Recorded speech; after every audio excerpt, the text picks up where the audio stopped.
Hi friends, kitchen is heart of your home. You can see how happy you will be when kitchen is well organized, neat and clean. And this happiness spreads to entire family. In the same manner, when kitchen is messy, not planned properly and unorganized, it's very difficult for all of us to cope up with the work. In today's video, you can see how to plan your kitchen according to your lifestyle and save your time and money.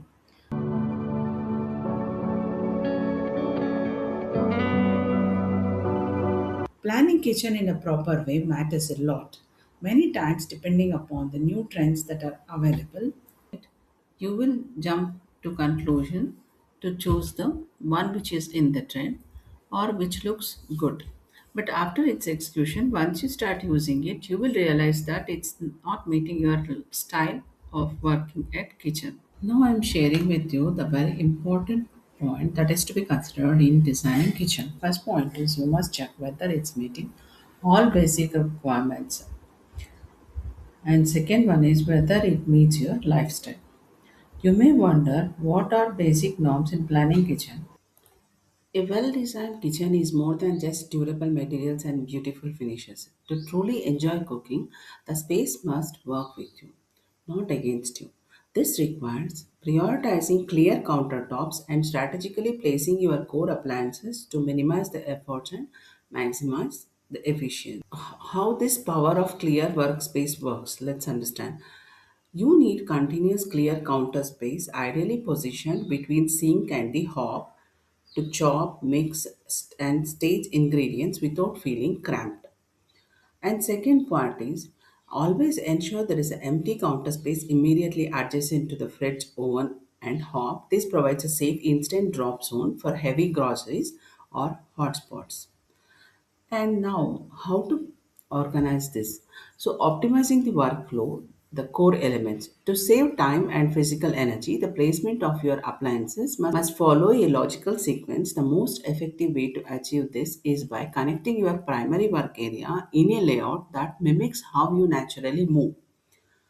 First one is fridge, where the meal preparation begins. The second one is the sink, where ingredients are washed and prepped.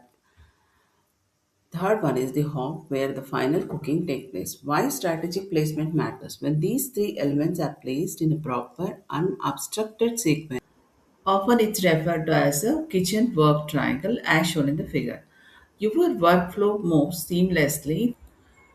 Now comes the crucial part where to place these elements in the kitchen, whether it's L shaped one or an island kitchen. You can see in the picture. After taking preparation items from the fridge, you can wash and cook. This consumes very little time and saves lot of energy. Here the moment is only little.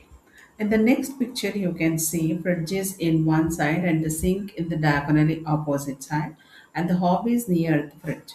Here in this case, you must move to and fro, resulting in more movement and wastage of time and energy. So you have to be very careful in deciding the placement of these elements.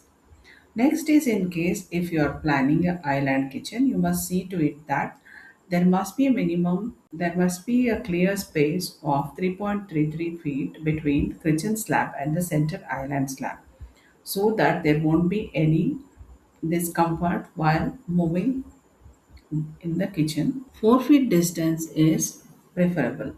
By ensuring generous clear space and optimizing the distances between your storage, prep, and cooking zones, you create a highly efficient environment that makes daily cooking feel effortlessly. Distance between these key points should be tight enough to prevent unnecessary walking back and forth, but spacious enough to allow comfortable movements.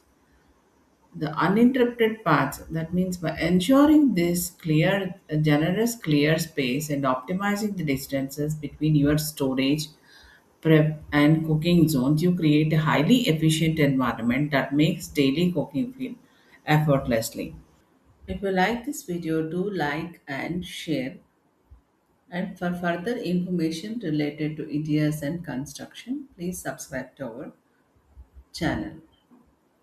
In next video, we'll be covering another episode of Kitchen where we are describing about the how to have different types of kitchen elements for different style of cooking.